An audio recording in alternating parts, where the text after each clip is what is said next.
Hello there. Very good afternoon, good evening. Welcome to the panel discussion on neutralizing the cyber threat spike, brought to you by the Economic Times and by SOPHOS. Thank you all very much for joining us. Thanks to all the audience members and the panelists. My name is Alokesh Bhattacharya. I'm senior editor of the Economic Times. I will host today's discussion along with my colleague Suchetana.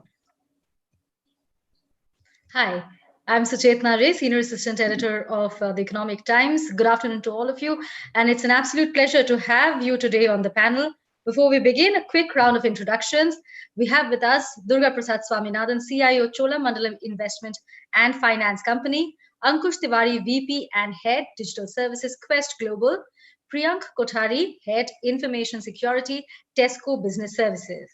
We also have with us Zach Murad, the CIO of CRISIL, Pratik Bhajanka, Senior Principal Analyst of Gartner, John Shire, Senior Security Advisor with SOPHOS, and Sunil Sharma, Managing Director Sales for India and SAARC at SOPHOS.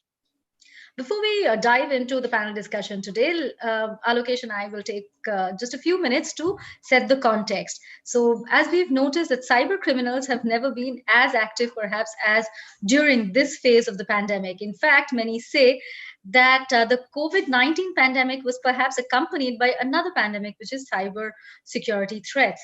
Various reports point to staggering numbers. The FBI says its cyber division received 400% more complaints of cyber attacks than before the pandemic.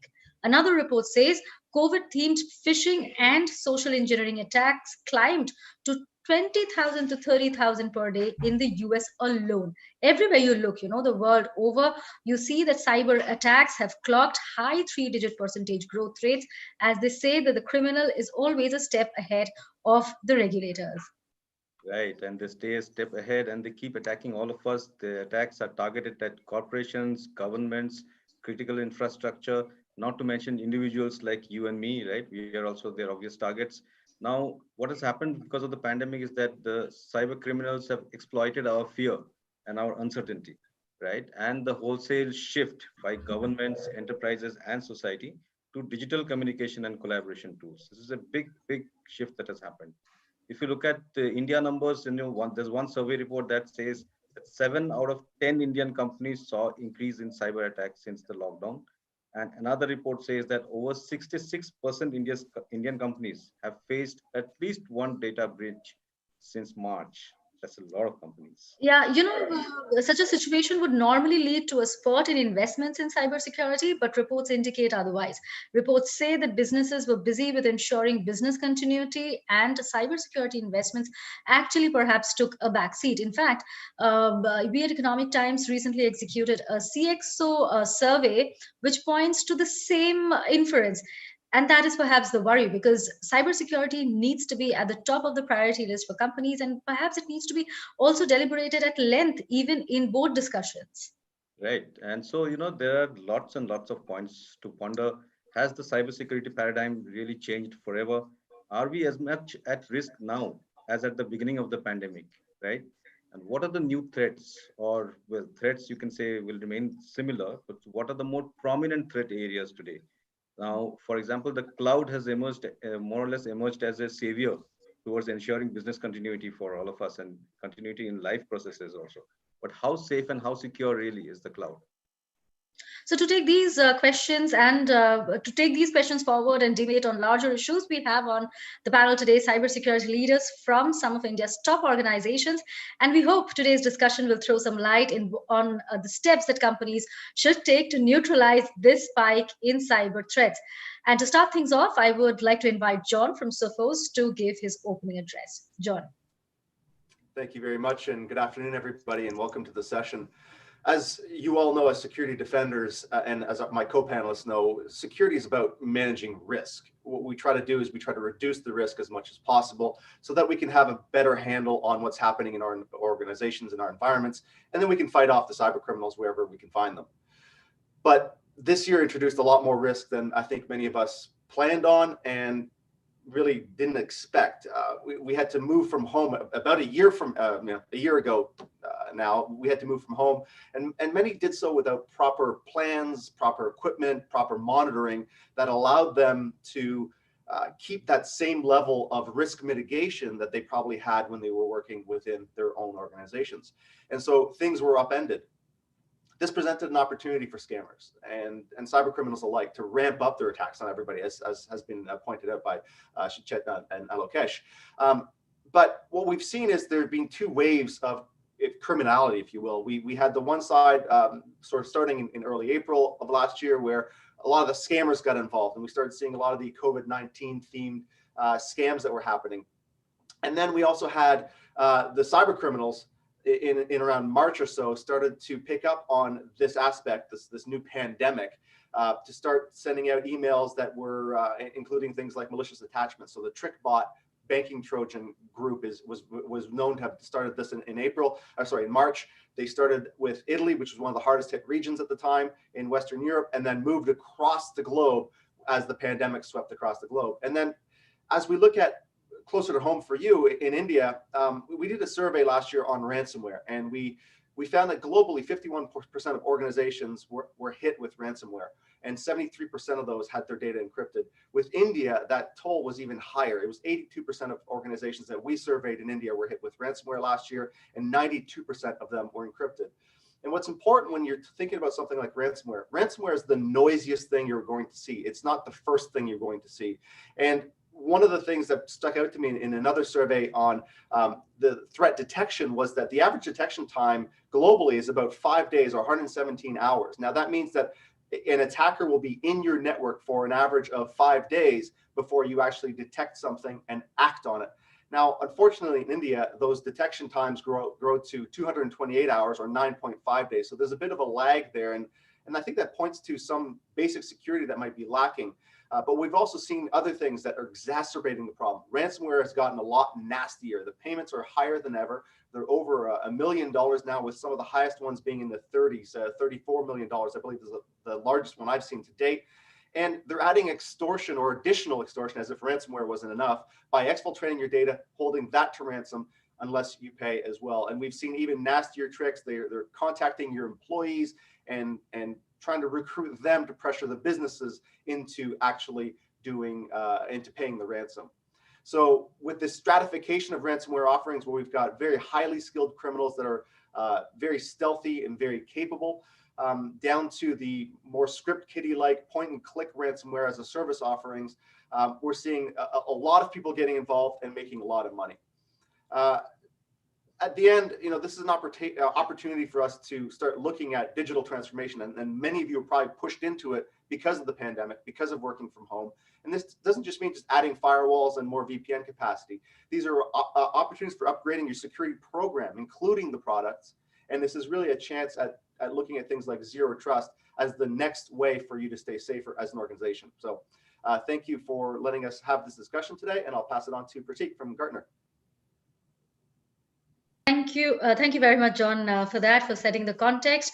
As you mentioned, you've given us some scary figures. 51% companies globally are hit with ransomware, and the situation in India, as you've pointed out, is graver.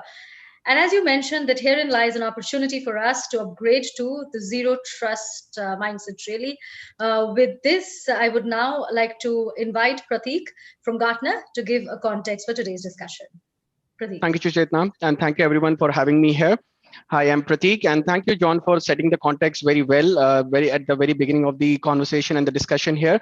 And in fact, to your point where you were talking about the scary figures of the ransomware and other such attacks during the pandemic situation in India, this is one thing that I have observed over a period of years here, that in India, in India, it was already a candy store for a lot of the cyber hackers and the attackers across the globe. And with the pandemic situation, the candies in the store also got even more, for the reason that the traditional reliance of Indian organizations on the network security. Now that everybody started working from home, the cover of network security was blown away, and there was no security control which could guard them. And because of that particular reason, a lot of new vulnerabilities and a lot of more candies and more data that started getting exposed to the attackers, that they started making or taking advantage of. And to have a small slide deck, definitely I will not bore you by or give you a death by presentation, but this is one of the slides that I would like to bring up and to give a lay of the land. So let me just quickly turn it up here. And if you ask me, I particularly like the topic of the discussion today, neutralizing the cyber threat spike.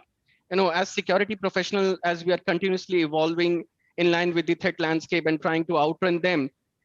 Today, I feel all of us are gathered here to discuss the next stage of evolution that we can bring in the industry, which can take us forward in the security in the right direction. And on that particular point, if you look at it, I like to look at I like to look at pandemic as another opportunity. Every disaster has a value. Pandemic was one such disaster, and because of this disaster, organizations and even the senior leadership and the board of directors, they have started putting cybersecurity back on the front burner. Which could have been overlooked for a period of time, but it is not now no longer the case, and they have started putting that on the front burner. And that is the reason we have already started seeing early signs of renewed interest. And according to the latest survey that we had run, the Gartner 2020 Board of Directors survey, cybersecurity related risk was pegged as the second highest source of risk for the enterprise, followed by regulatory and compliance risk, which tells us that the board of directors and the senior leadership and the business leadership, they are very much aware of the problem that we are facing, and they are very much they are very much committed to solve that particular problem. But I feel there is still a major gap that we are not able to fulfill as security professionals, where we are not able to fill the gap between their expectations and what we are able to cater to. And primarily because of the reason that we may not be effectively communicating with the business leader. One of the challenges that I see across the client inquiries and the conversations that I have with the clients in Gartner, a lot of the organizations still talk very in a very technical manner, in a very technological term, in front of the board of directors, and that is something may not resonate with the board of directors. We should understand that the board of directors is someone who would understand three basic parameters: cost, revenue, and risk. So we should be able to translate all these security related investment outcome operations and the kind of initiatives that we are taking in these three terms. And on that particular topic, I would like to just talk about the board of directors and the effective communication by quoting the profound words of Nelson Mandela, that if you talk to a person in a language that he or she understands, that goes to his or her head. If you talk to him or her in his own language, that goes to his or her heart. So if we want to make a mark in the board of directors, if you want to convince them, if you want to get their commitment, if you want to get them on our side and help them understand what is required, we will have to talk in their language, which is in the business language, and translate the risk and translate the technical risk into the business risk. So let's start with the lay of the land as well. When we are talking about the landscape, when we are talking about the kind of situation that we have in hand, let's see what are a few things that we have been observing all this while in the security industry, and that too particularly among Indian organizations. Over my experience of 10 years, I've been seeing that Indian organizations take a very skewed and traditional approach of compliance focused approach. As John also mentioned, that organizations are looking at compliance focused approach, and compliance and regulations may not be able to keep up to the pace, or keep up the pace with the evolving threat landscape. And I see that most of the Indian organizations are still taking that approach, where taking the tick in the box approach. A very common example would be the very basic security service or security capability called vulnerability assessment. Most of the organizations that we see, they may be performing vulnerability assessment once in 3 months or once in 4 months to tick off that box in the compliance, where ISO 27001 may say that perform vulnerability assessment annually or in a regularly manner. But if you look at it, the number of vulnerabilities that are getting discovered, they are getting discovered on daily basis. So if you are scanning your system once in 3 months, once in 4 months, you are not effectively identifying the vulnerabilities, and you are leaving a huge gap and an exposure window on which you are susceptible to attacks. So this is my point about the fact that let's not look at the compliance, but let's look at the real risk reduction. Let's not only look at reducing the risk on paper by doing the vulnerability assessment and doing the tick in the box, but try to reduce the risk in real. The other point that I was talking about, the fact that we are over relying on traditional network security and network security delivery through the local delivery of the security capabilities. But with the with the associates, with the employees moving to remote workers, they, or in remote location, they do not get the same capabilities of security delivered through the internet. And that is where we need local independent or location independent services delivered to the, or security services delivered to the employees and the associates. So it should be location independent, it should be pervasive security. No matter where you are located, you should be able to get the same level of security. And also the knee-jerk reaction to the pandemic. Over the pandemic period, we have seen so many cases where organizations, to get to the business continuity, they had to open the 3389 port and so many ports, other ports on the data center or in the server, so that the remote workers can get access to the system. So all these situations only aggravate the problem, and that is definitely one of the situations that we are trying to deal with. Without taking more than a minute here, the key recommendations that I would strongly suggest that every organization should have a look at to start the discussion with would be that you should be focused on doing the simple things well in information security, rather than just running after the shiny things and the new technologies that are coming up in the market. You should be empowering your workforce into, and trying to turn them into security citizens, and imbibe the culture of you see something, you say something. A lot of data breach investigation have shown us that there were some indicators, or the employees and the associates could see a lot of indicators of the data breach, but because of the lack of formal process or governance process, the indicators of compromise or those indicators were never reported. The other part that I would talk about, that we are talking about ransomware, as John also mentioned, that the magnitude of ransomware is quite grave at this point of time.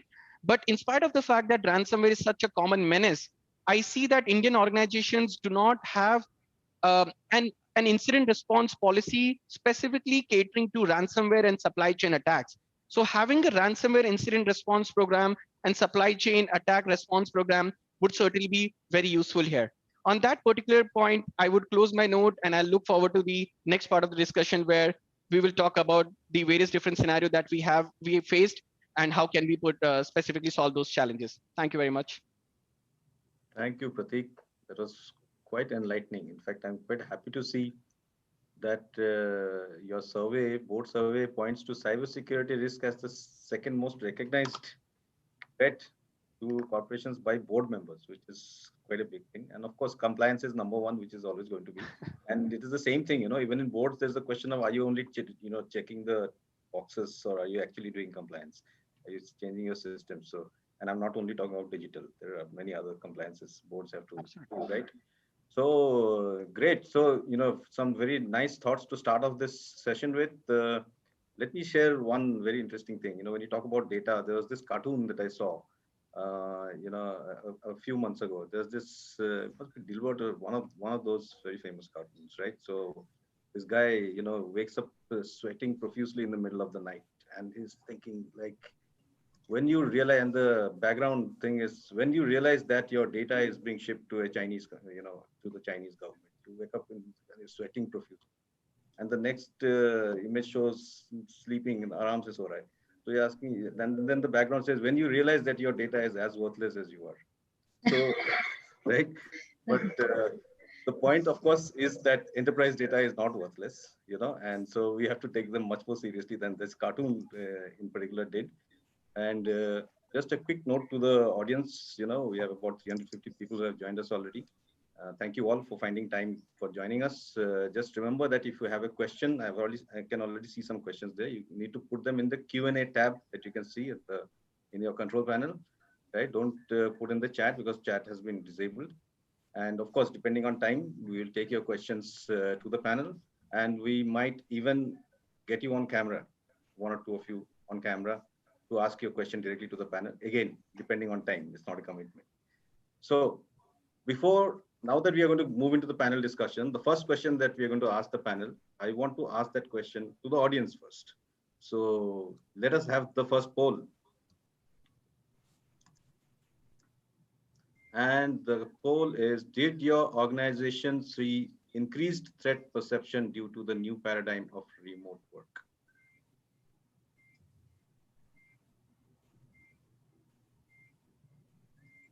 Quite a lot is a clear winner here. Yeah, but a very close second is yes, but not as much as is being talked about.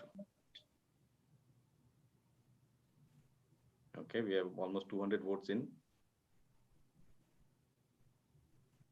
This is a sizable chunk that says maybe, but as an employee, I didn't feel it. That points to the success of the CISOs in handling the situation. If I didn't feel it, that means you handled it well, right? That's and great. 28% say that. See, maybe and not really. That's 28%. Yeah. Well, okay. Good insight. Good stuff. You can stop the poll and you can see the results. So the top one is yes, quite a lot, but not as much as is being talked about. There's also not very close, but close. Fine. Thank you. We can remove the poll from it. So let's now get into this panel and Suchetna, over to you. Thank you. So we saw what the audience had to say and what the poll had to say. So now tell us from a cybersecurity leader's perspective, and I'll begin with Mr. Swaminathan here. Did your organization and industry see increased threat perception? Which would be your answer to that poll is my question. Along with that, give me one example of a cybersecurity measure that you took in the last few months, which has helped address a new threat perception. Mr. Swaminathan. Thank you and good afternoon to all.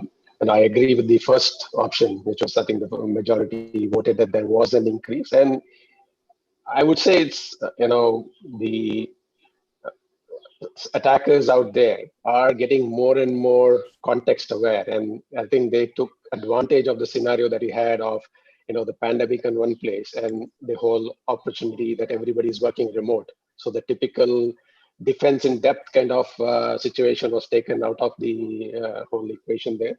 So that was a very good opportunity that we saw increase in attacks at that, the initial phases of the pandemic. And then over time, it started flattening out. So that's where I would agree that there was an increase there and it's getting more opportunistic. So while you had like a COVID test kind of bait coming in earlier in the cycle, now it is going on to the vaccine period because that's where the whole world is moving towards. So each of those are getting very context specific, and that's the nature of how this whole space operates. And answer to your second question, we started with the basics. Some of the stuff that we did was, since people are working remotely, are we making sure their AV is up to date, their patching is up to date? So we started with those basics for the first step.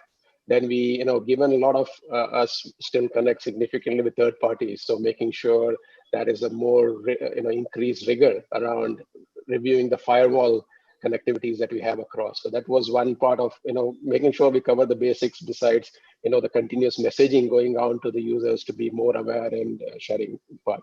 And I think very niche areas we started exploring was some kind of, behavioral authentication. So making sure that if somebody's credentials are, trapped through a keylogger or whatever, there are ways for us to make sure we can go back and authenticate. So we try to bring some of those capabilities in. So that's kind of what we've been trying to do beyond the typical security that we're going across. Fantastic. Thank you, Mr. Swaminathan, for that. Can I come to Priyank Kothari next? Priyank from Tesco, the same question. Did you see a rise in the threats and what do you do about it? Thank you, Alokesh. I think very relevant and giving the poll by the audience and the responses, I think it is also important to set a little bit more context around it. I think a simple answer is yes. And I think the reason for that is we are talking about an environment where the attack surface is much more larger. Colleagues or employees are no more sitting behind the corporate firewall. We are talking about a space where personal and professional space is converging. So more use of personal devices, so no more, well-protected corporate devices. We are talking about a whole set of new systems coming into play because suddenly new set of cloud collaboration tools which were not so well tested and where colleagues are not so familiar with, these sort of new tools. So there is a bit of, ambiguity around it as well from an awareness standpoint. And I think lastly, we are talking about a setup where the controls are not similar to your corporate environment. There are fewer layers of security. So I think these all are indicators of increased risk profile. And I think on the back of this, clearly the threat perception around data security and data privacy in particular has significantly gone up. I think coming to the second part of the question, I think rather than picking one single control, I think more from a security strategy standpoint, I think there are 3 to 4 key areas where the focus and emphasis has been more, particularly during this COVID period. I think one particularly is very obvious, your cloud infrastructure and environment. Suddenly the focus is a lot more on what cloud applications you have, which are exposed, the servers and services, how you're protecting those, the entire sort of your cloud landscape. I think the second is, given colleagues or employees are connecting from home or remotely, their authentication is the underlying pillar, right? That's the only differentiation between a legitimate sort of colleague entering vis-a-vis, an attacker. So I think two-factor authentication sort of controls are extremely key and sort of underlying to support this sort of work environment. Third is obviously your set of web-based controls, just not just your own corporate environment, but how you can extend that to the personal landscape or personal devices. And I think we all have spoken about phishing, how phishing has significantly increased. In fact, I was reading one of the report where Google has called out that there are 18 million just COVID-related phishing mails every day that they have noticed. So that's the scale of phishing exposure that we are talking about. And so there's a lot of more focus in terms of not only from a technology perspective, but also from a colleague awareness standpoint, because I think we need to realize just one more aspect, that we are talking about, an environment which will continue to be distributed, which means you will have colleagues working from home. And at least in the near future, you may not be able to match both the security environments in terms of the level of security you have within your corporate setup versus how colleagues are connecting from home. Thus, you need to continue to invest in colleague awareness. Earlier, you may be doing, 6 monthly or yearly those phishing simulations. It has to be more monthly, more frequent, more focused, is what I would say. Right, Priya. I'll go to Mr. Murad from here. So same question. Of course, as we realize with the data that we've been quoting, that threat perception has increased. So what is the one step that your company has taken in controlling that and in response to the increased threat perception? Yeah, I think, the idea of zero trust is extremely important. The awareness that, you need to start to move towards zero trust allows you to start to think about where the different angles of attack that can come in, right? I think employee awareness is very, very significant, and having campaigns internal to the corporate so that, you're sending dummy phish me emails, and having those campaigns allows you to start to understand how aware your employees are, because if they're clicking on a link coming in from a place that is going to send you, I don't know, $1 million worth, if you give them another $1,000 or something like that, right? And if people continue to click on that, then you know that you have not done a good job, right? So phish me emails, I think, are important. And also now, as people are have switched over to remote work, and you are still giving them corporate laptops, making sure from a leakage prevention that USB devices and everything else that connects to those laptops is very well closed off and secured is important. And then, as you start to have partnerships with other partners that may be SaaS providers or other businesses that you exchange, they're in the same pool as you are, right? So attackers may be going after them. So having a good vendor assessment program to understand where they are from their cyber prevention perspective, because a lot of times we think about data is internal to our organization, that we have control, and of course we can invest and we can close down all of those areas, but then we're also sharing data with other organizations, right, that we work with, be it, we may have assets on the cloud. Is the cloud provider that we're using, are they following all of the best practices? Are they investing at the right levels? And making sure that you have a good security assessment program. And one of the things that as everybody moved, most companies actually did invest a lot in security. As I hear and I have conversations, most companies have invested in VPN. I think that was one of the first things, because people are working A lot of people have moved to VDI, and understanding of how to lock down VDI is something that came in, so it's a container that's running inside essentially a hostile environment because it's a personal device. Then you treat it like a hostile device, but how do you containerize it? How do you secure it? And then, of course, there's some leakage preventions that you can put in. So any cybersecurity program, there's no single answer to it. You have to look at every single vector, every single angle, and then start to invest. And you still have external threats, but you also have insider threats as well.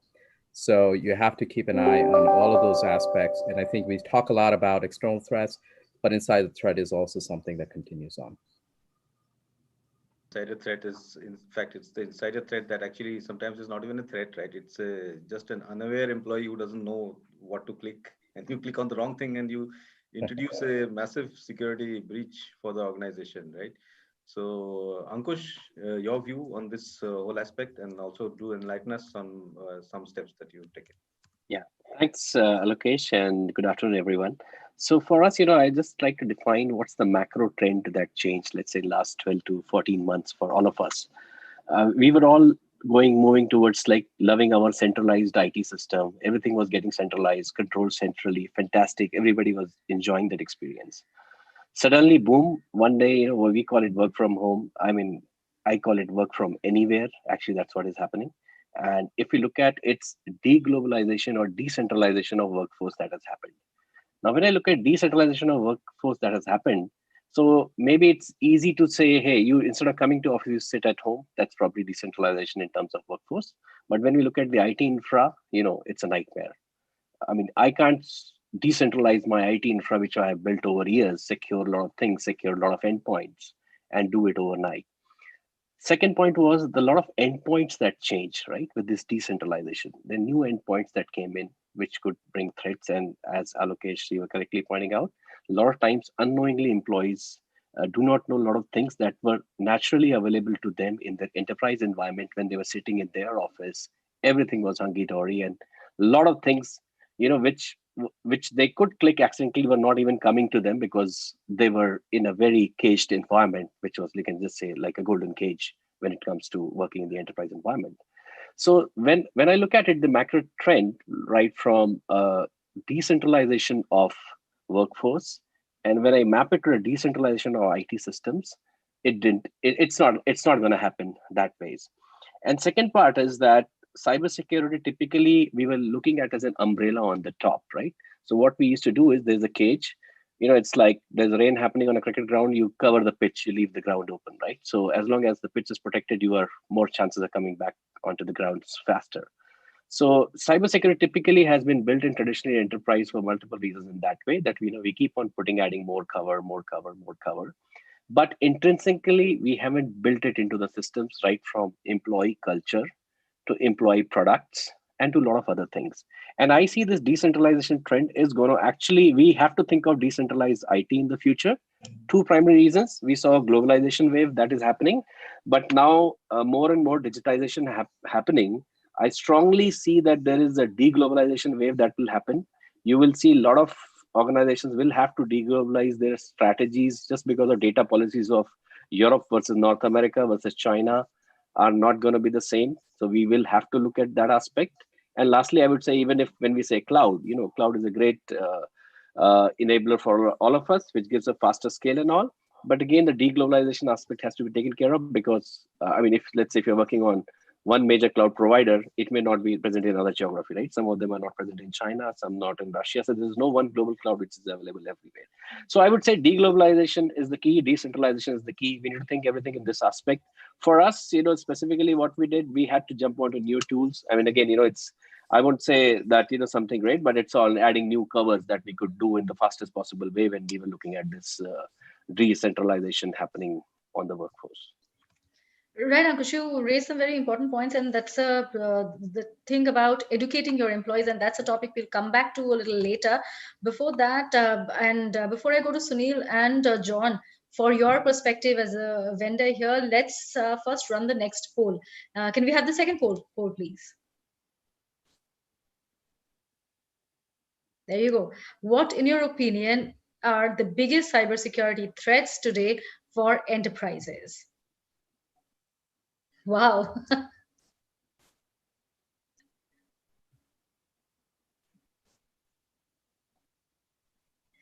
The options are pandemic-related phishing attacks, rising ransomware attacks, social engineering attacks, breaches in the cloud, attacks on IoT devices, and the last option is targeting user devices. Pretty close, almost like a photo finish.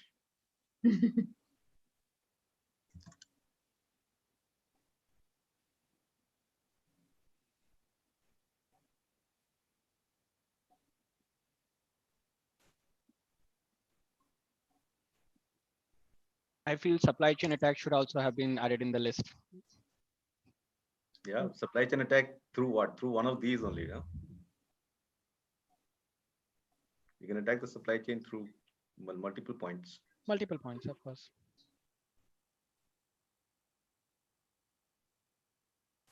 Okay, 246 out of people are still voting. Okay.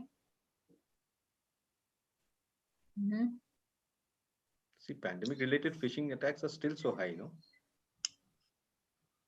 Now with the vaccine in and all. Okay, I think we can stop the polling. 68% have voted. Yeah, okay. So there you go. Pandemic-related phishing attacks, 54%. Rising ransomware attacks is at 57%, closely followed by targeting user devices, which is at 49%. Now I come to Sunil. You have seen the audience poll. You're really the person with the feet on the ground. So when you meet Indian companies, what are the trends that you see on cybersecurity? So I think the poll which is just now has been shown, it is actually similar. So ransomware attacks is one very important which we see. A lot of the enterprise kind of customers, they are facing social engineering, kind of attacks too, which is very and social engineering and targeted attacks. They are kind of they form a similar group in my opinion.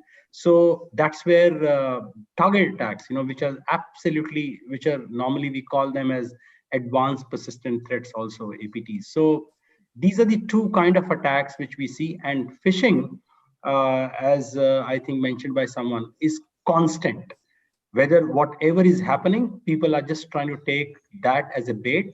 For example, today it's pandemic time, so COVID or vaccine or anything, so they take that particular topic or context and they keep doing the phishing attacks. So these are the three types which I have seen normally while talking to most of my customers.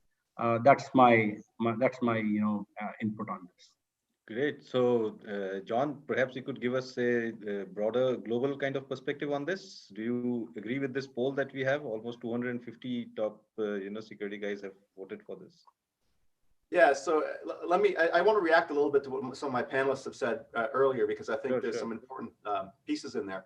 And that's, I heard a little bit from Zach about, phishing and fish testing. And really that's about talking about security cultures, right? And one of the things that we've lost in the pandemic is the ability to turn to your cubicle neighbor or to your office mate and say, hey, does this email look fishy to you? We don't have that anymore. And so it's more important now that you actually continue to drive the security culture agenda forward so that people are recognizing and supporting the organization, making sure they're safe and secure. So, and the zero trust thing is really important as well, because I think now we're wrapping context, or we're wrapping protection around the user as opposed to the environment. As for this poll, I think it's really indicative of the security, the threat landscape right now, which is everything's out there. All threats are still relevant. Ransomware is the noisiest, it's the costliest, it's the most damaging.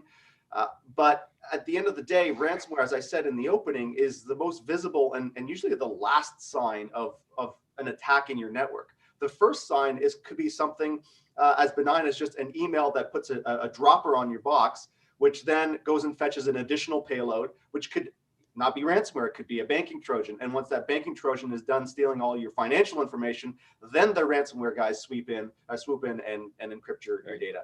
So there's a whole lot of things that you need to do to protect an environment against cyber criminals today. And all of them must be done at least to a high enough degree to protect yourself. Again, risk mitigation, right? Reduce that risk as much as possible. And that's why security is difficult, because we have to do all these things right. But you can't do all these things right until you start with the basics. And I think Mr. Swaminathan was talking about this earlier when he's talking about, look, let's focus on doing things like patching, right? Let's make sure we get that right. And as we move along the scale of security maturity, there's going to be a point where you start doing threat hunting, because when you do see that one phishing email, maybe if you see it on 5 workstations, it's time to investigate, because what else is happening in your network? And that's where we need to strive to move that the ball forward down that security maturity landscape to as far as possible for our organizations. And if you don't have the capabilities, go see a partner, a trusted partner, to help you with that. Right. So John, if I can jump in just on that, just sure. one real quick one. Operationally, a lot of the organizations don't have the maturity to get to always on security, right? So when you look at, a 3-month scan versus having an agent that's running, that's always scanning and reporting back. And now the operating systems are getting to a point where if you configure them right, you are always automatically getting kernel updates, like Red Hat does that, for example, right?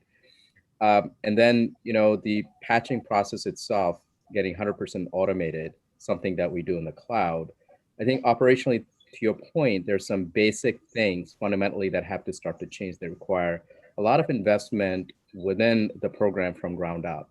So there's the perimeter from the outside, and internally how you are shifting to secure coding practices so that the software you're building is very secure, and then the operating systems, and then logical access management. So it's really not just one thing, as you said. It really is a holistic program that you have to dive in and do it. Right, Zach. As you mentioned, it's about investment. It's about knowledge, educating the organization as well as people around it. And as we were talking, it's been half an hour, and we have 44 questions actually. So I'll take one. So I'll take one question to Prateek.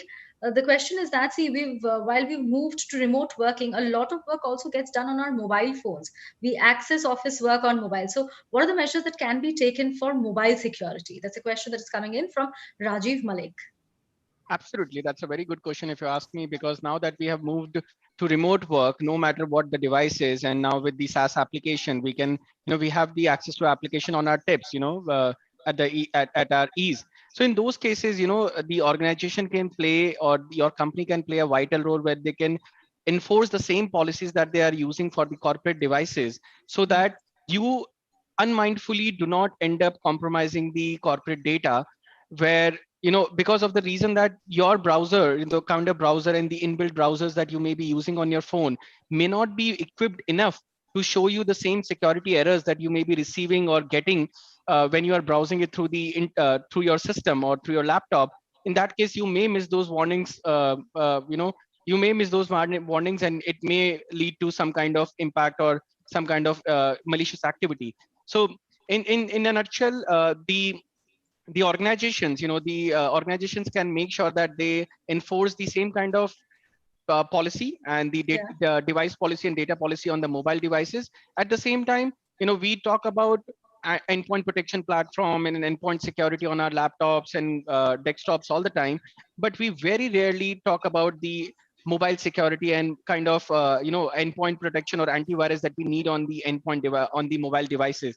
So we should also look at complementing the policy management and policy enforcement along with the mobile threat defense capabilities, which could guard you against the antiviruses and the payloads that may be getting downloaded because of the applications and browsing that you may be doing.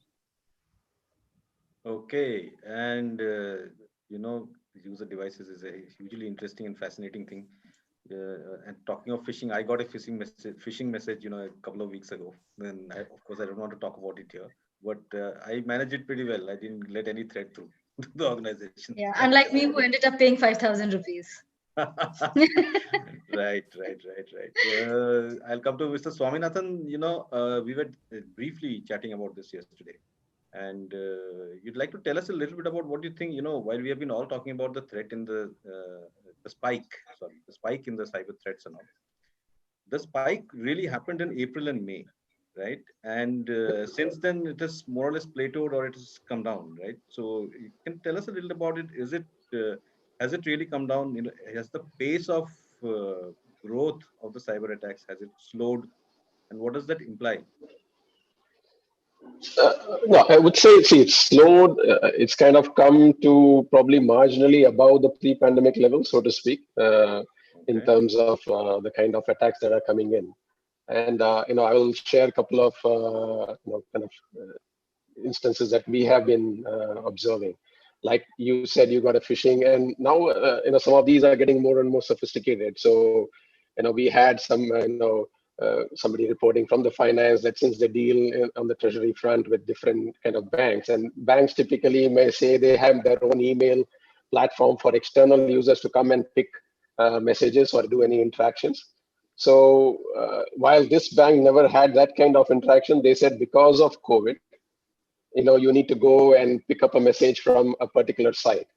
And, like was mentioned earlier, somewhere the whole user awareness of, people seeing some kind of a red flag really helped. So, this was then escalated back to our CISO team, and then they guided them to make sure what exactly was there. And it was actually that you go to the site, there was a, kind of a spiked document there, which if you had downloaded would have caused issues. So that has been kind of a variation that has been happening there in terms of a post-pandemic, but again related. So they're trying to use this as an angle so people feel that there is a natural justification for something to be, going in that direction.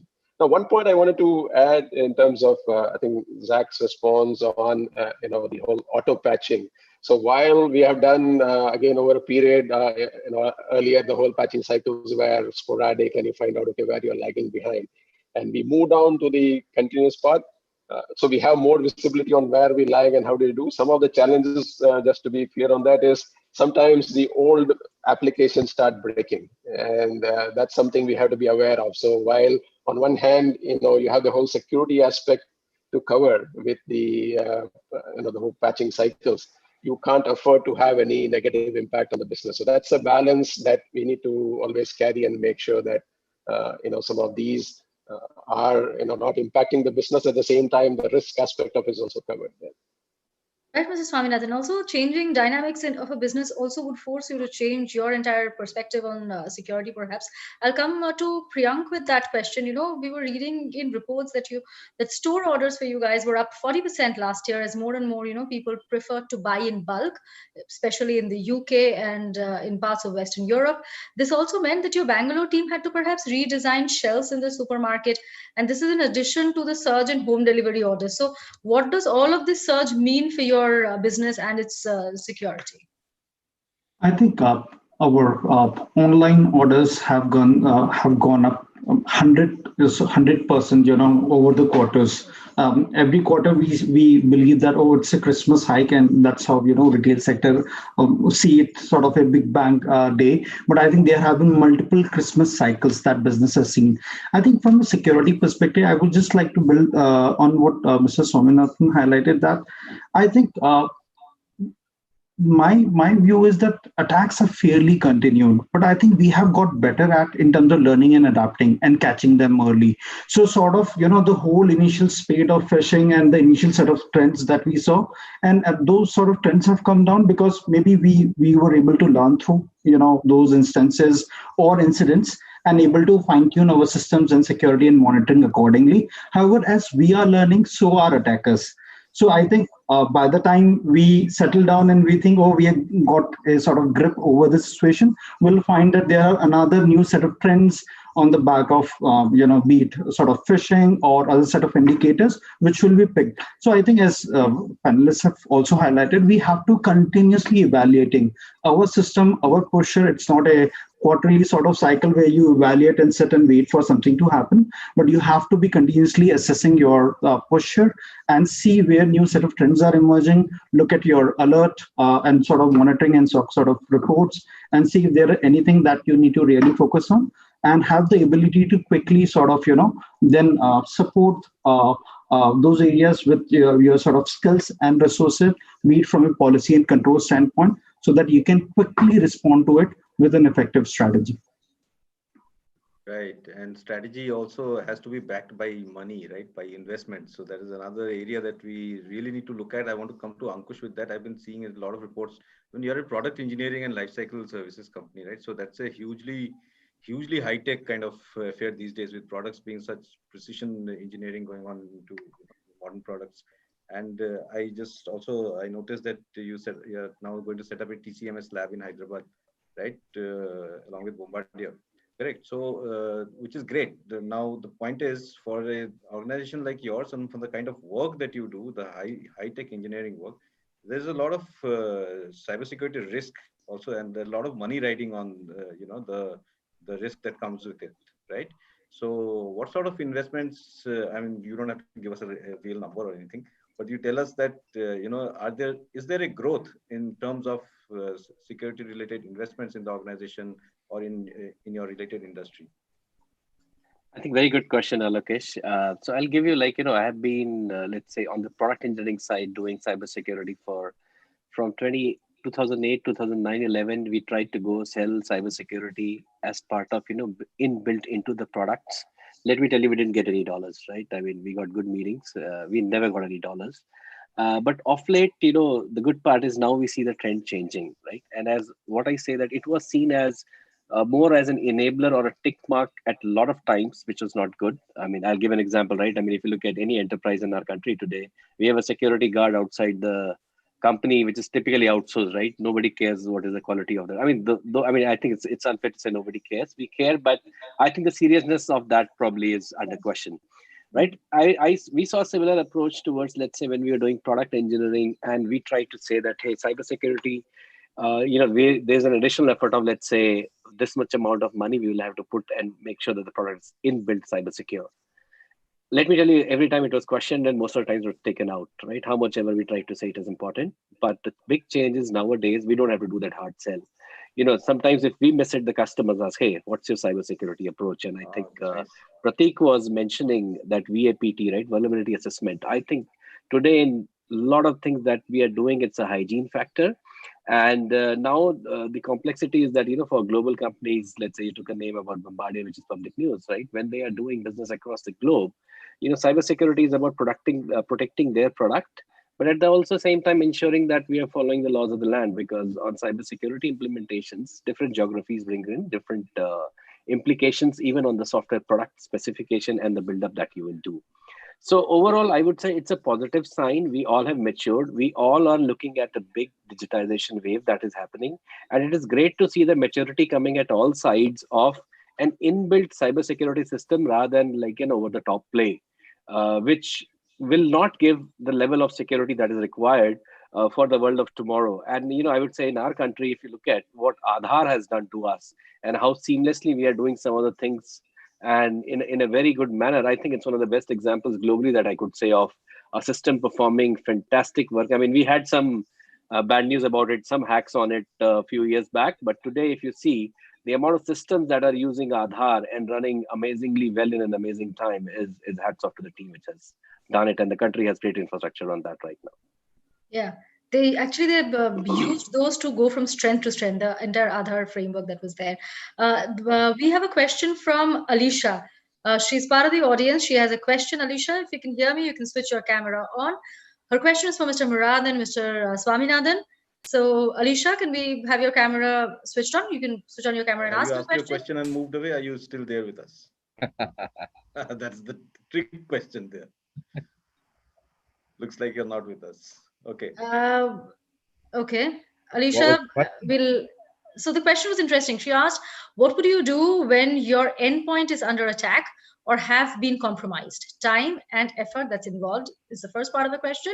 Second part of her question is, are your organization still using signature-based AV? Can you name the new software, tools used by them to have control over endpoints?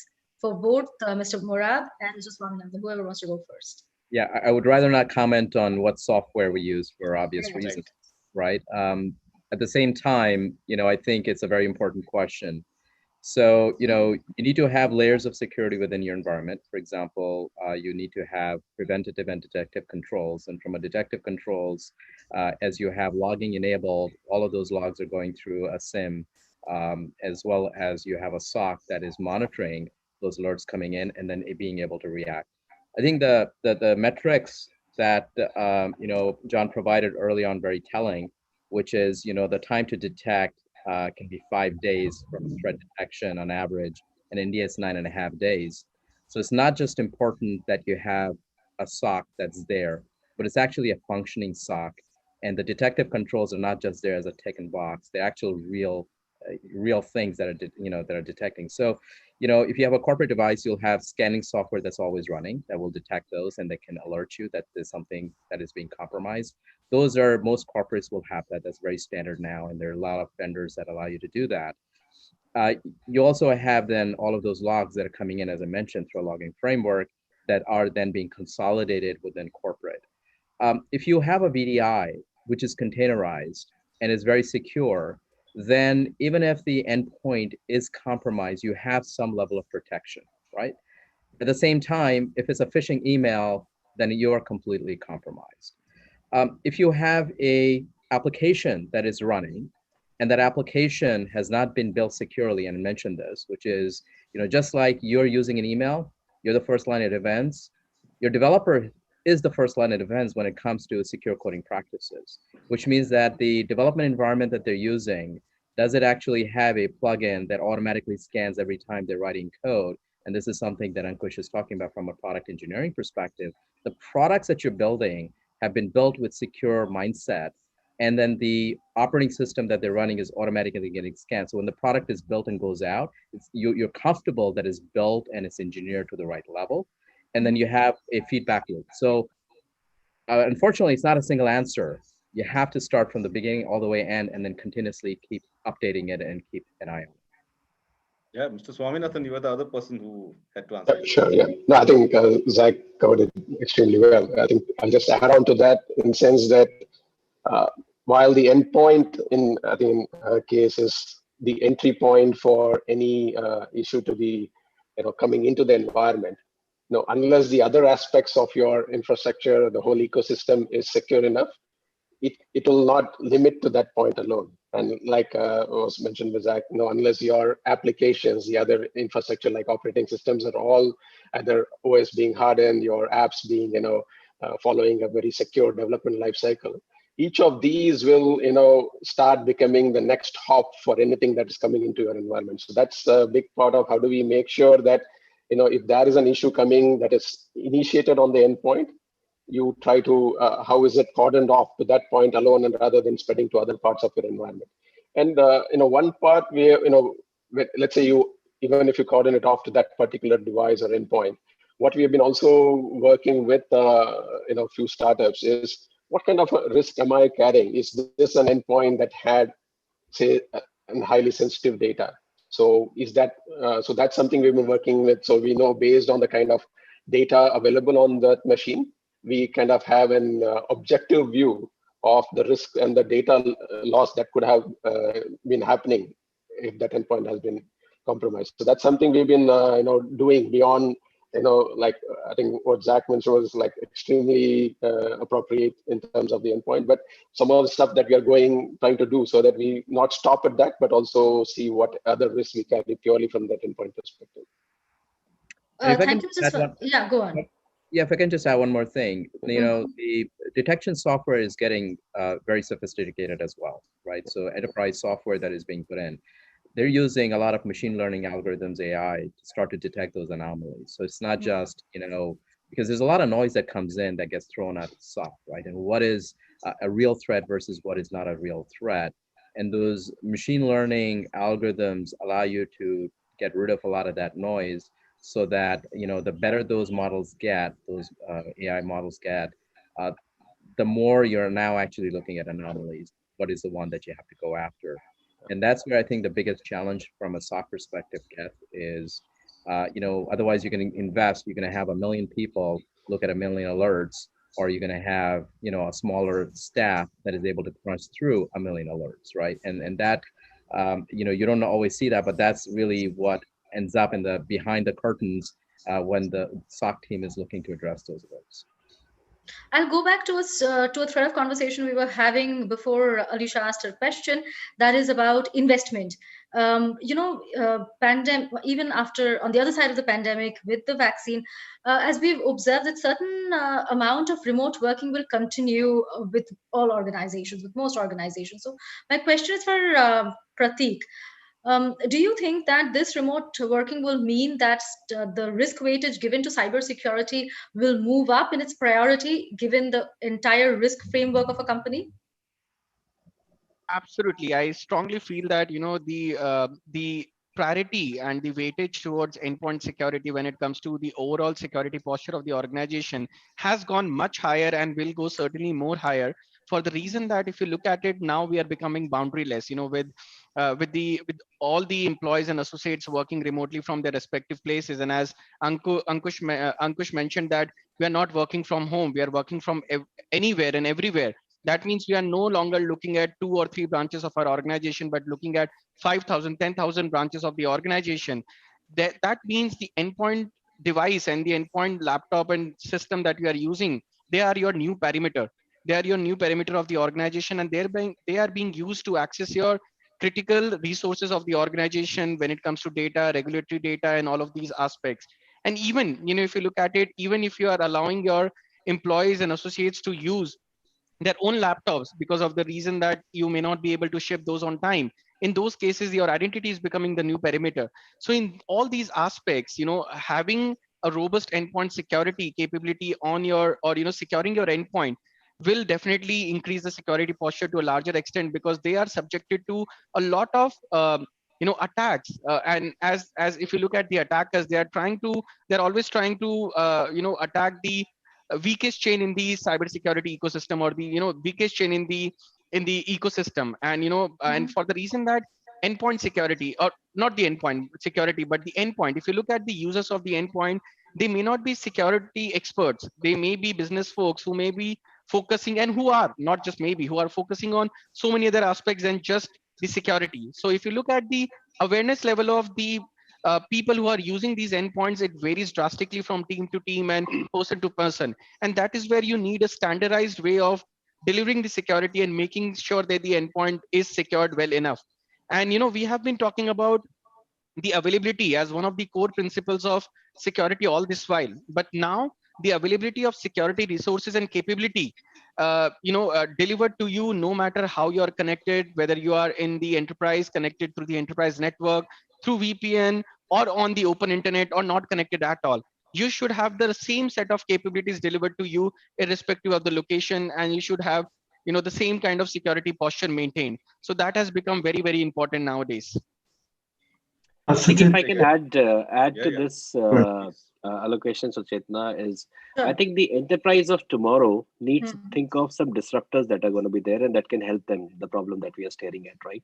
I mean, the number of endpoints are increasing at a pace. It will be really difficult for us to have VPN for everybody and things like that. I think the experts on this panel will know that we can't have the number of laptops that we have. We just can't have that scalable VPN model. It's challenging. It's very challenging, right? So two things you need to understand. What are the disruptors? One is, I would say, the compute in the cloud is becoming cheap as we are going, and it's going to, the Moore's laws are going to apply, and it's going to get cheaper. Second is the bandwidth is getting fatter, right? And we are actually looking at, I mean, pandemic delayed it, but I think this year we are actually already seeing 5G launches. We'll see it in India as well. I mean, we will pick up slowly in our country, but surely we will pick it up. We are going to look at enterprise 5G networks, like things like, there's certain nice policies coming on to that one as well. So I think if you look at compute and if you look at bandwidth getting fatter, do you want to look at that? Do you want to have endpoints running applications, or do you want to have dumb thin clients using applications running somewhere, right? So can you categorize your application in these two categories? Look at your IT infrastructure in that way. Can you see of optimizing the IT infrastructure, looking at everything doesn't need to run on endpoint even today, right? If we do that, I mean, we try to move everything to endpoint, but can we split this, take a judicious call and prepare for tomorrow and see that, how the IT investments may look in favorable direction than implementing, let's say, VPN kind of solutions for every endpoint. Right, and in fact, with this, I'll just come to Sunil with the question, that that we are discussing right now, in terms of, because when you're looking at, when we are saying that companies are beginning to recognize that, the cybersecurity risk weightage is going up, right? So they should be actually spending more time thinking about it, they should be spending more, not necessarily more money all the time, but at least they should be engaging with people like you, Sunil, and with John, right, to understand where their vulnerabilities might be. Do you see that kind of interest? Do you see a rise in the understanding that the security risk needs to be given more credence in an organization? So Lokesh, I think very, very valid question. I would say that there is a bit of rise, but I still believe that more engagement has to happen and more, I still, I think when Ankush was talking about cloud, I wanted to comment upon before coming back to Lokesh, your question, is that today I still see so many companies when I go and visit them, these CISOs and CIOs, and they tell me that they are helpless and I don't not able to understand. They say, no, we are only going for on-premise kind of security, and I'm sorry, we cannot go for cloud security. I said, I'm telling you, and on this dais, I can tell verbally with so much of thumping noise that if you are not using cloud security, your security is just 50%. As John Shire was talking about, that security is something about managing risk. I personally believe that if we are not moving to cloud security, it's a big, big challenge which any customer is going to face. Number one. Number two, in terms of Prateek talking about that board has started recognizing this as the second. I still believe that most of the companies, at least in India, I'm talking about, is yet to understand that. They understand, they listen, but when it comes to investment, I'm sorry to say, they just like the decisions are always being delayed and they're not being taken. So for example, CISOs and CIOs, they firmly believe that yes, this investment has to happen. But when they go back to the CEO and CFO for that approval, it just gets delayed. And it's been happening. What I'm seeing is probably in this pandemic time, because of like people are talking about, oh, we are having a less revenue or a less profitability, or maybe that particular is down, our BU is down right now. We'll come back to you. So as SOPHOS, when I go and talk to people, I always see a delay. Yes, there is an awareness. I'm not denying the fact that there is a percentage rise allocation, but still yet to happen on a level which is required. A lot of people are talking about endpoint protection. To be frank, how many of them are using actually EDR kind of capabilities on their endpoint? Not even 1 to 2% location, which is like that's where, and people are talking about that we need to have that skill set, expertise. I think Suchetna in the beginning said someone was talking about the training and skill set and abilities, but today, to be very frank, it is not possible to have all these skill set in your house.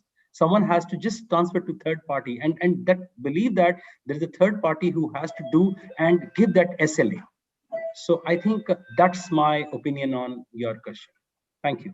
Thank you. Lokesh, if I may just add to a point, because I think it's a very, very valid point that you have brought out, because I think when we talk about investment, and I think a general perception is we are talking about dollar amount. And, that's all we, as a CISO or security leaders are interested in, just give certain amount of, a budget and we will buy security tools.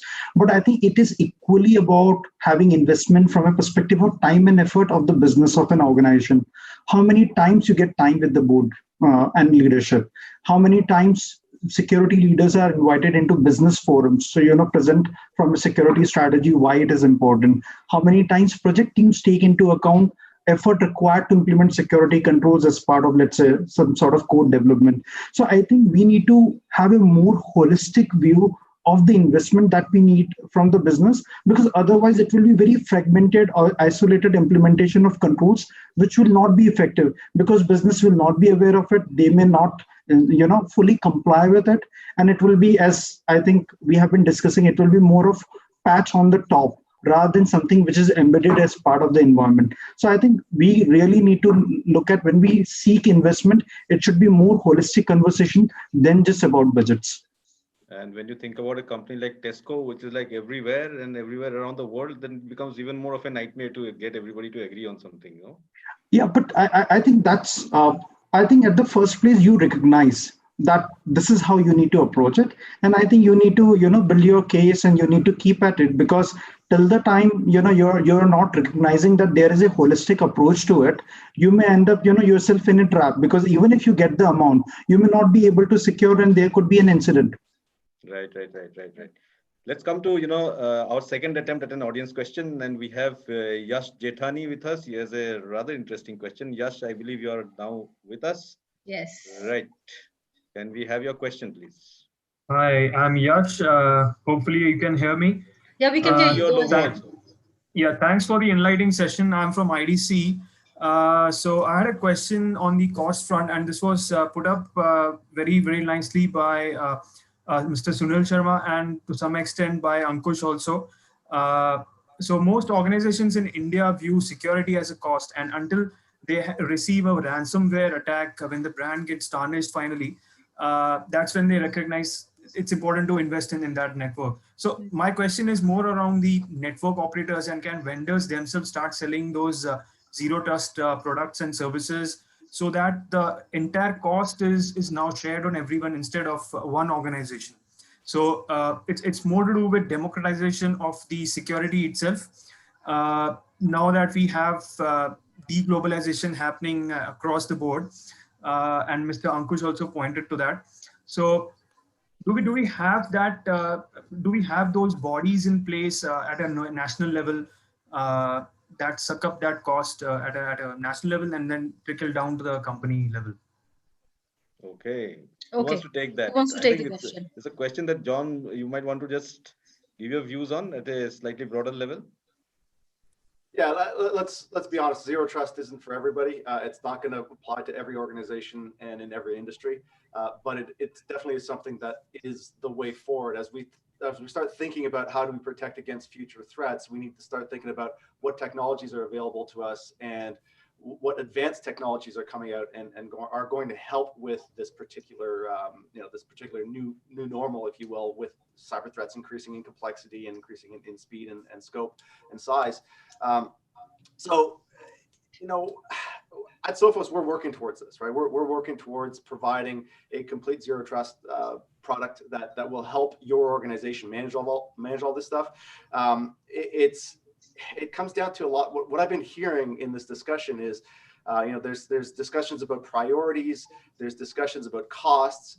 It comes down to having the understanding of your organization, the understanding of really an honest look at your organization and where are you today on that security maturity scale, and where do you need to go? And if you're not anywhere near the zero trust piece, then maybe you don't go there. But if you are, then you need to start considering that. As far as the costs of how you spread that out, I'll leave that to the C-levels on the panel that manage these budgets to understand, to speak more towards, how are they planning on deploying this to their organizations in a way that doesn't incur too many costs.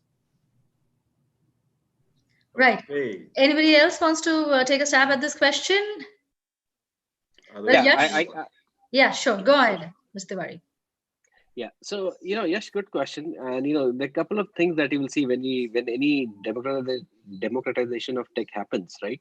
So if you look at the software world, the open source part has increased tremendously in last 10 to 15 years, right? And if you try to spread it by domain wise, I think cybersecurity still that is not as open as is being talked about. Can it happen? Absolutely yes. Will it happen? I am very confident about it. It's going to happen, right? So how do some of the costs come down when community gets bigger and bigger, and some of those investments gets created from the open source things? I mean, it really helps. Now, the second part is when it comes to justifying the ROI piece, right? And this is for people who understand Hindi. In India, we have a very good ad, where the guy is standing beside a yacht and finally asking, "Kitna reti hai?" Right? I mean, that's his question. And to be very honest, I mean, we should not shy away from that, right? Being a country, if we have done so many things so frugally and so are able to do it right, there is no harm in asking that question. So if you are not able to justify that, I would say maybe it's a better idea to relook at it. Are we able to justify the threat? So imagine if I am say if I'm a finance guy, maybe the best way to explain me the financial threat is when I see a loss happening on ransomware, then I'm ready to write the check on cybersecurity, right? Because that's what I could quickly translate in my head. So maybe at some times, probably we are not able to translate or communicate the threat properly, or that's why people are not getting it. But somewhere something is breaking, right? That's why people are not buying it upfront or not ready to do it upfront. But there is maybe a translation loss. Can we translate better? But it has to be done because this is something we all understand is not going to be an enabler function. It is a must function. It's not a transformational function. It is a must-have function. So I think the industry is getting it. We need to make sure we're ready for it. And again, I think we need to see more open source.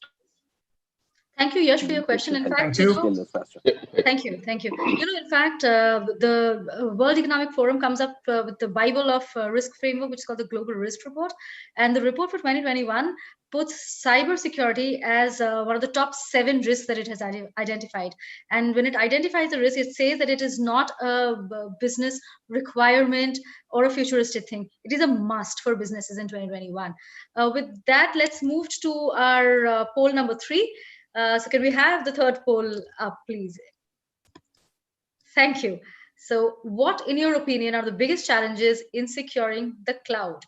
There are multiple choices. The first choice is data breaches and downtime, vendor lock-in being the second, then insecure interfaces and APIs, shared technology vulnerabilities, and lack of transparency regarding data storage and security systems for data. Those are the options for the question. That is, what in your opinion are the biggest challenges in securing the cloud?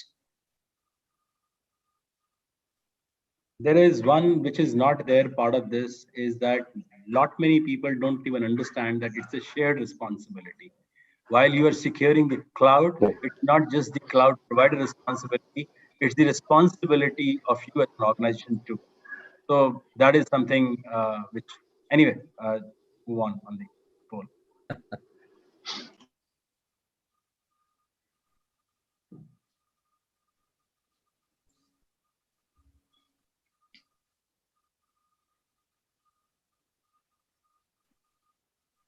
Again, 3 of them are very close.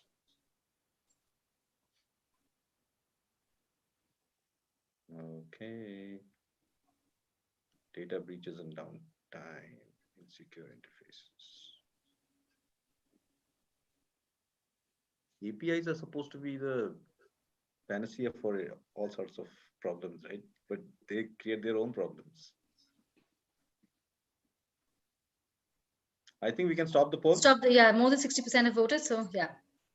Lack of transparency regarding data storage and security systems for my data. That's a big concern. I think there has been a lot of talk about how the cloud providers are not very transparent about how they are storing your data and how they are making it secure. But let's take this question to Mr. Swaminathan from Chola. Mr. Swaminathan, your reaction to this poll and your thoughts around security on the cloud? No, I think probably the option missing is our lack of understanding of the way we need to operate in the cloud. And I think, like was mentioned there, it is a shared responsibility. Just because we are in the cloud doesn't mean a lot of things come in by default.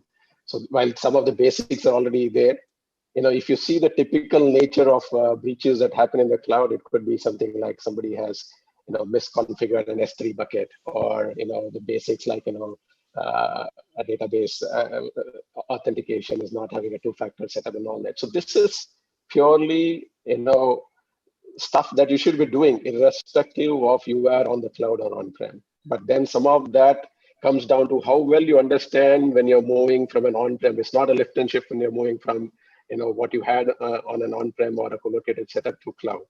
Once you do that, you need to understand the architecture and the way it is configured. And that you will see will constitute the biggest majority of issues happening there. And I disagree that cloud, if you architect well, is a vendor lock-in kind of situation. If you do it well, and unless you are totally onto a SaaS kind of setup, it may be different. But if you are taking applications onto a cloud-native setup and deploy, whether it's on any of the major providers, you should be able to quite without significant effort move across. So vendor lock-in, I don't think is there. The transparency part, maybe again, that's especially in the Indian context, most of the major providers end up being organizations that are headquartered outside of India. So making sure, how do you at some point either contractually enforce that you have visibility into where your data is hosted, where it is getting replicated, whether from a zone or a DR perspective, those maybe to put in there. But my key point on this is, a lot of issues happen because of lack of understanding of how you need to architect and configure and run in the cloud. Right. I'll go to Mr. Murad with that. Do you think lack of understanding is the biggest problem here? Oh, I absolutely agree. In fact, my first reaction was configuration management and scanning of those configurations to your policies is missing. Right. As a lot of companies move to the cloud, they will have infrastructure people and people that develop on-prem. They're used to developing in data center. They're generally going to be the ones that are also now operating the cloud, and they're going to be going through a maturity curve in terms of understanding, learning. It's good for their careers, so I think that's a fantastic thing. At the same time, they don't know what they don't know, right?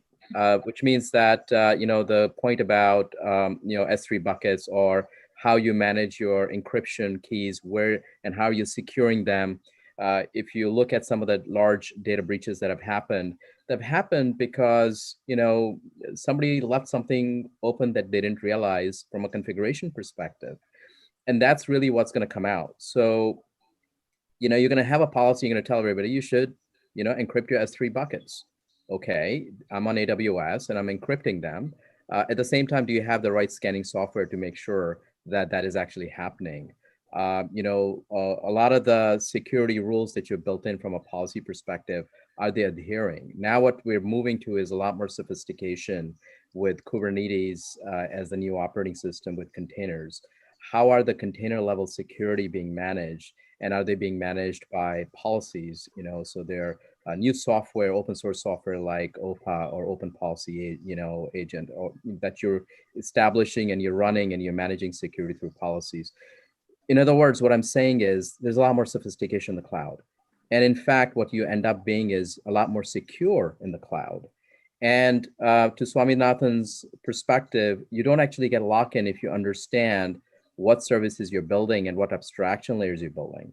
So if I have a container, I'm running on top of container, well, I can run that on Azure, I can run it on Google, I can run it on AWS. But if I'm using a managed service that is very much like tuned to AWS, for example, I'm using AWS Lambda functions, I do have some tie-in, but I can even abstract that out by using and running it on top of something called a serverless framework, which means that I can abstract that out and then I can run it. But then the minute that you start to do that, this is what Andy Jassy from AWS will say, is you're now looking for the common denominator. So you're not really actually exploiting the capability that some of these cloud providers provide to you. So you have to figure out and build up that balance. What are the things? Why did I go to the cloud? Do I want to make use of AWS capabilities that are unique to AWS or Azure or GCP? And of course, if they're the only cloud provider that provides you that capability, you're going to have that lock-in, but just keep an eye on that exit cost. If I were to transpose over, what that will be. For majority of the stuff, it's actually going to be relatively easy to what Swaminathan said to be able to port over. Very comforting, and it's actually a very good strategy. Zach and Swaminathan, both of you, thanks for your insights. I'm sure the audience will also pick up quite a few real insights from that and, bring them into action. I want to, we are almost at the close of our program. It's like 5:24, if I'm not mistaken. Yeah, I'm almost right, 1 minute ago. And so we'll take one last question before we end, and I will throw this open, but I'll go to Priyank first. We spoke about employees and how you can keep, how you need to keep your employees, aware. The fact also is now that your employees, like, we have discussed today, employee is not inside your perimeter. The employee is everywhere, right? They're at their homes. They're at, work from anywhere. Like, so I could be working from my car, right? Which I might have parked in a parking lot in the city parking lot somewhere, and I'm using probably a local Wi-Fi over there to connect, and I'm using it, right? So it's so very critical for employees, for you to guard your employees. How do you do that in a remote paradigm? I think one is there is no single approach to it, right? Each organization may have different ways of approaching employee awareness and employee training. Some organizations make it more voluntary, whereas in some organizations, based on the nature and scale and complexity and the data involved, there could be more focused approach. So just to take an example, at Tesco, we have different sets of trainings. One could be in general, which could be applicable to all sets of employees, whereas based on the nature and profile of the role and the kind of data that is being handled. So for an example, if a European data is involved, there are more specific training around which are mandatory for certain roles and which are required to be done on a certain periodicity. I think the second element is you need to also test the learning, right? It is not just about assuming that employees have understood everything on their own and they will be able to apply it in the right way. And that's where tools like phishing simulation helps. Whereas what's the level of understanding, and and you can increase the complexity of those simulations as well to keep testing to what an extent they will be able to spot certain set of trends and risks. And I think, and then being part of business forums will also help, just to have the mind share that it is something which leadership really acknowledge, and they see this is important for the function and for the teams. And I think then you will have more mind share with your employees. Okay, we're completely running out of time, but before we go to John to summarize this great panel discussion that we had today, I'll just take one question to Mr. Bhajanka. There are, in the Indian context, our laws are largely silent on certain aspects, and that's exactly why you have outfits running out of various parts of India whose only work is to attack, is to basically compromise your cybersecurity. We all know what happened to a well-known journalist recently and how she got duped, despite she having taken various measures. So, what are the steps that a company can take in the scenario like India, where you don't have laws always to help you out? Absolutely. The employee awareness, as Prank and Sunil mentioned, that employee awareness is very much important. If you look at it, employees and the human layer is the weakest layer in the chain at this point of time. So the awareness is something that can not be substituted with anything. But definitely when it comes to checks, having a defense in depth strategy where you are taking care of, where anything that is coming into your organization is coming through various types of filters, which could help you in reducing the attack surface and making it much easier for the end user to trust if it has come to my email, if it has come to my system, or if I'm able to browse this, that means I'm able to rely on it, or I can be 100%, if not 100%, reasonably sure and confident that I can click on this link, I can act on this particular email and go about it. So employee awareness and the security responsibility that the organization takes when it comes to applying the rules and enforcing the policy is very, very important. There is no one single answer. Having a single shot answer to this is, we would end up solving the cybersecurity problem if we, talk about one single solution. Yeah, absolutely. Of course. I'll come to John to summarize this panel. Clearly, it is time for India to wake up, perhaps, and for the board also to participate. How do you summarize this panel? Thank you. I've been taking notes as people have been speaking here, and one of the things that has become clear to me is that, all threats are still relevant. It's not just ransomware. That's the most visible one. It's the most damaging. But in order to protect against these threats, you need things like a working SOC. You need to be able to be instrumented in order to be able to detect some of these things and then do something about it. And, things like cloud adoption, zero trust, they help, but they're not a silver bullet, right? If Zach, you were talking about cloud adoption and some of the complexities of that. Like if you've ever looked at the AWS console, there's a lot of switches and buttons and stuff, right? You need to know what you're doing. And so if don't go out alone. If you've got an issue where you want to increase your level of security, but you're not sure how to do it, talk to a trusted partner, talk to somebody. And this is what we're doing here. We're sharing information. This information sharing is really important for our industry, because the more we learn from each other, the more we can raise the level of awareness and security. And really, security is about the security maturity journey is just that. It's not a destination; it's a journey. It's an ongoing thing.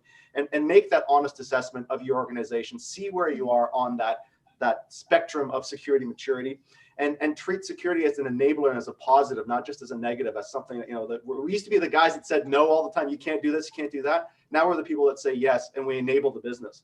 And so while we know there's no one size fits all, We need to understand what our organizations need and move forward with that. And to do that, one of the big things that I've seen on the chat that I've seen, that I've heard from my panelists is we need board level visibility and board level priorities with security.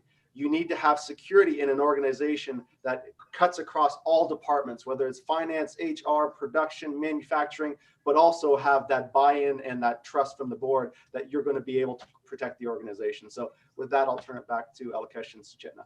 Thank you, John. In fact, this reminds me of a panel that I was chairing of about 12 members of different boards of directors in India. And one of the surprising, and this was, I think, about a year and a half ago, much before COVID. And even at that time, I was pleasantly surprised to see that at least two out of the 12 board members mentioned that there's one big, and we were all talking about compliance and risks and financial risks and investment risks and whatever the board deals with, right? And so these two guys, they pipe up and say, don't forget about cybersecurity. That is one of the biggest threats looking us in the eye, and no board can afford to, look away.